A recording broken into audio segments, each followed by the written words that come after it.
Welcome back, students, to the third part of our discussions on non-conventional sources of energy. In the previous session, we had discussed in full detail about the different uses of solar energy and geothermal energy. Today, we will conclude our discussions on alternative energy sources with the topics of biomass and energy obtained from the sea. So let's begin today's class with the topic of biomass. Harnessing natural energy has become the focus of scientists in an effort to reduce the dependence on fossil fuels and find a safer and cleaner alternative source of energy. Biomass can be understood as renewable organic material that can be used to produce energy. Biomass is ideal because it is renewable, there is no need to drill for it, and transporting it does not provide the same risk factor that is involved in transporting fossil fuel. The dead part of plants and trees, agricultural wastes, and the waste material of animals which can be used as a fuel or can be acted as a source of fuel is called biomass.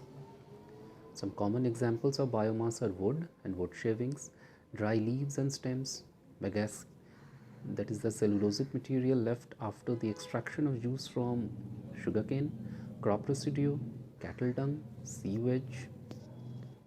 You can see right now on your screen the biomass cycle has been shown.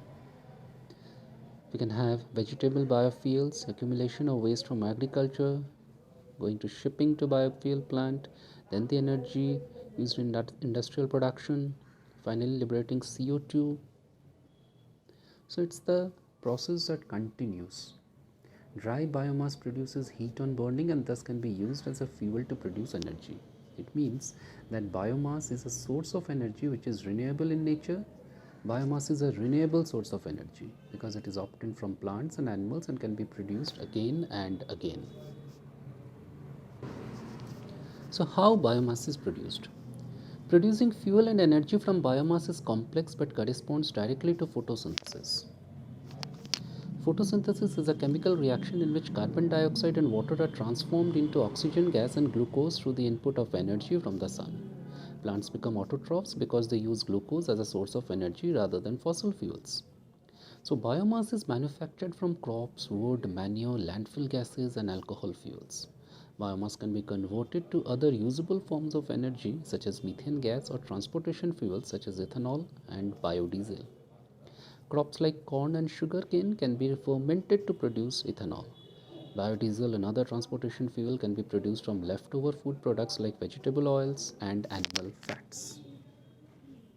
Talking about the traditional methods of using biomass as source of energy, wood has been used as a fuel in open furnace chulha so as to produce heat and cook food. If we ensure that enough trees are planted, then a continuous supply of firewood is assured. Again, we are familiar with the use of cow dung cakes as a fuel. India has a large livestock population and thus cow dung as a steady source of fuel is assured. It is estimated that in Indian villages, about 80% of domestic fuel need is fulfilled by firewood and cow dung cakes. But there are several drawbacks. It is not desirable to burn biofuel, that is wood and cow dung cakes, directly because in traditional chulhas, most of the heat produced by burning wood or cow dung cakes is lost to the surroundings and the chulha have a low efficiency of about 8 to 10% only. This leads to huge wastage of fuel. Wood and cow dung cakes have low calorific value. In open chulhas, there is an incomplete combustion of biofuel and a lot of smoke is produced, which pollutes the air. The smoke produced during burning of biofuel contains carbon monoxide gas, which is a health hazard for the person cooking food and the other persons in the vicinity. Traditional methods of using biomass as a fuel need technological inputs to improve the efficiency of these fuels. Like, for example, traditional chulhas should be replaced by modern smokeless chulhas which have higher heat efficiency and produce less smoke. In these chulhas, there is better combustion of fuel due to which smoke produced is very less. Moreover, they are provided with a tall chimney so that the smoke produced on burning fuel escapes into the upper atmosphere through the chimney and air pollution at ground level is much less. When wood is burnt in a limited supply of oxygen, water and volatile material present in wood gets removed and charcoal is left behind as the residue. Charcoal is mainly carbon. Charcoal is a much better fuel because it has a higher heat generation efficiency. It does not produce smoke during burning. It burns without flame and is a compact fuel which is easy to store and transport and convenient to use. When animal dung, various plant materials like the residue after harvesting the crops, vegetable waste, and sewage are decomposed in the absence of oxygen, biogas is produced. So, it is a very good source of energy and it can be conveniently used as a domestic fuel to cook food and for lighting purpose. So, let's begin our discussions on biogas and biogas plant. Biogas is the gas produced due to decomposition of animal dung and other biowaste in the absence of oxygen. Biogas is a mixture of methane, carbon dioxide, hydrogen, and hydrogen sulfide gases, but up to 75% of biogas is methane. Biogas is an excellent fuel having high calorific value and it burns without smoke. Hence, biogas can be used as a fuel in homes and industries. Biogas can also be used to produce electricity.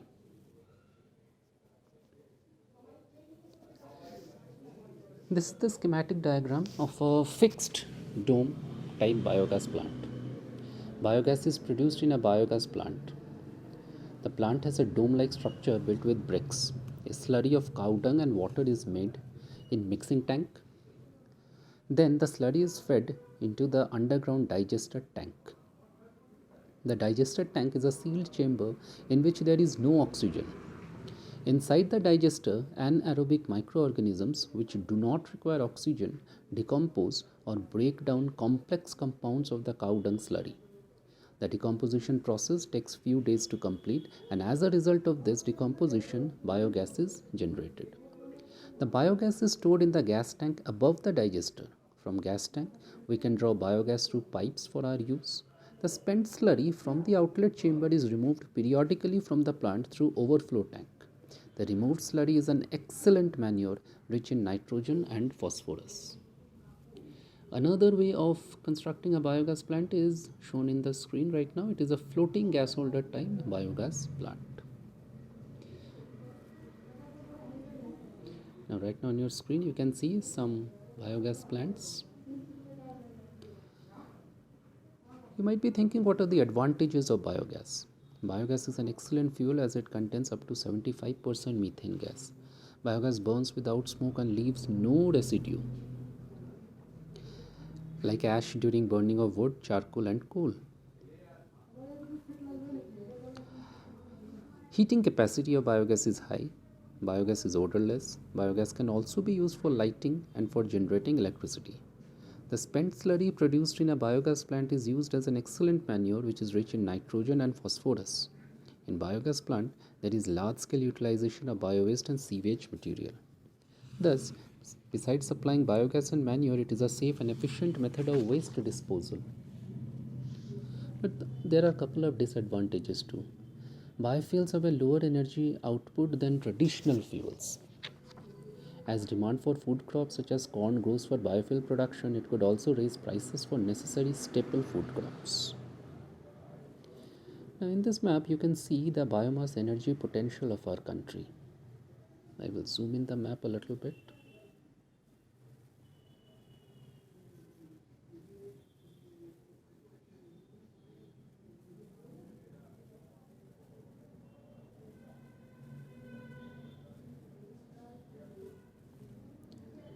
So the most obvious environmental benefit of biomass is the displacement of fossil fuel usage and the reduction of air pollution and acid rain. Biomass can also have a negative impact on the environment. Biomass power raises more serious environmental issues than any other renewable resource. Deforestation is one of the problems. Clear cutting of trees leads to massive deforestation. Also, by removing biomass for energy, it allows for less carbon dioxide removed through photosynthesis of plants. There have also been concerns about the impacts of using land to grow energy crops. Combustion of biomass and biomass derived fuels produces air pollution. One of the important advantages is the use of biofuels, which are created from vegetable or animal based oils. It is used for fuel for vehicles and biodiesel. It's also a type of fuel created by vegetable or animal oils, but it is often blended with regular diesel. It is a cleaner alternative to diesel, but not all vehicles can use this diesel, so there is one more limitation. The next important alternative source of energy is the energy obtained from the sea.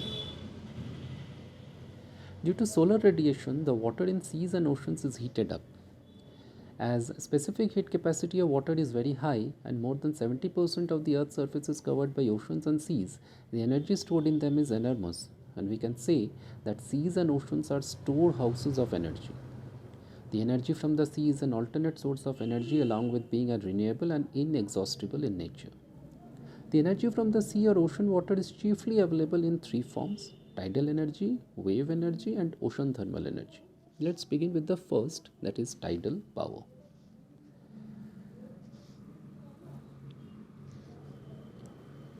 This is actually showing you the site in the country where we can harness the tides. In India, scientists have identified three possible sites to construct tidal energy power plants.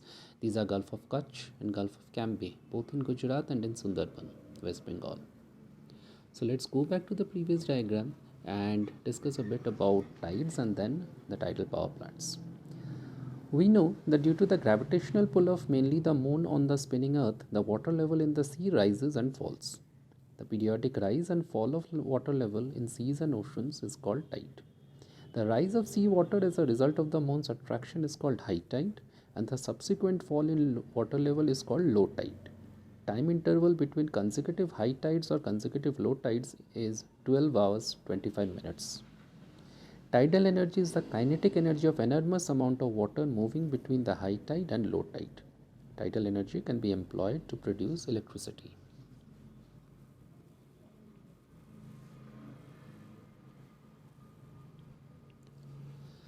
Tidal energy is harnessed by constructing a dam across a narrow opening to the sea. A turbine fixed at the opening of the dam converts tidal energy into electricity. During high tide, when the water level in the sea is high, gates of dam are opened so that sea water flows into the reservoir of the dam and turns the turbine and electricity is produced. Immediately after the high tides, gates of dam are closed and hence the water level in the dam reservoir rises. At the time of low tide, the gates are again opened so that water from dam reservoir flows into the sea. This flowing water again turns the turbine and electricity is produced. There are a bit of limitations of tidal energy.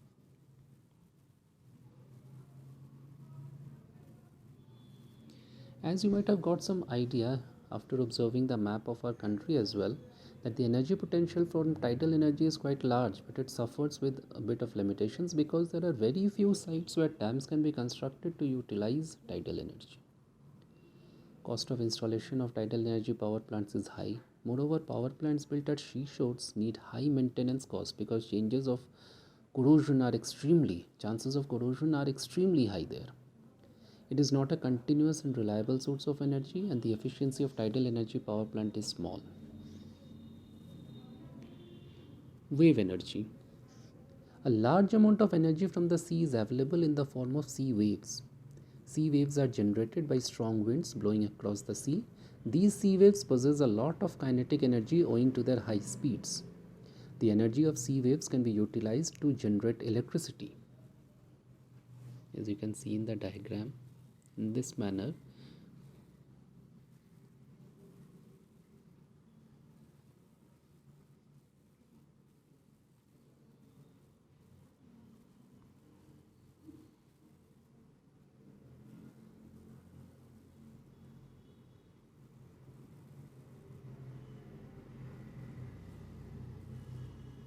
the wave power is being utilized.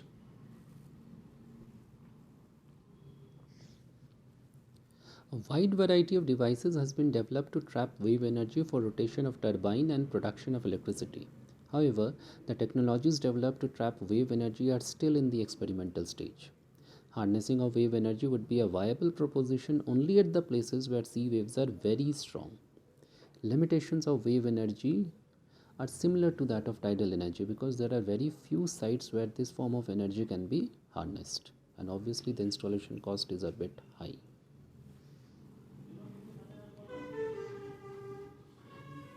Now, ocean thermal energy. The water at the surface of the sea or ocean is heated by the sun, but the water deep inside the ocean is relatively colder. The energy available due to the difference in the temperature of water at the surface of the ocean and at deeper levels inside the ocean is termed as ocean thermal energy. Ocean thermal energy can be exploited to generate electricity in ocean thermal energy conversion plants, that is OTEC power plants. Such a plant can operate successfully if the temperature difference between the water at the ocean surface and water at depths of about 2 km is at least 20 degrees Celsius or more.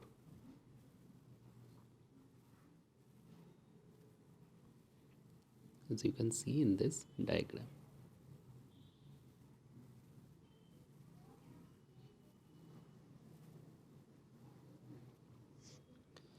In an OTEC power plant,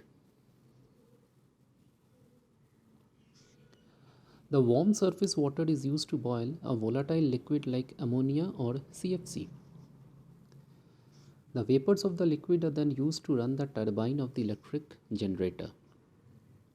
The cold water from the depth of the ocean is pumped up and condenses ammonia or CFC vapors again to liquid form. The process is repeated again and again, and electricity can be generated continuously.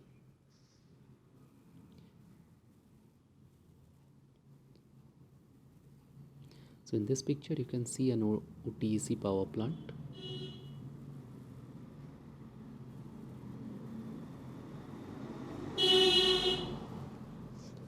The energy potential from the sea in the form of tidal energy, wave energy and ocean thermal energy is quite large. However, efficient commercial exploitation of these energy sources at present is extremely difficult. It should be noted here that energy from the sea wave and ocean thermal energy are manifestations of solar energy. We shall conclude our discussions on this topic at this point. Thank you.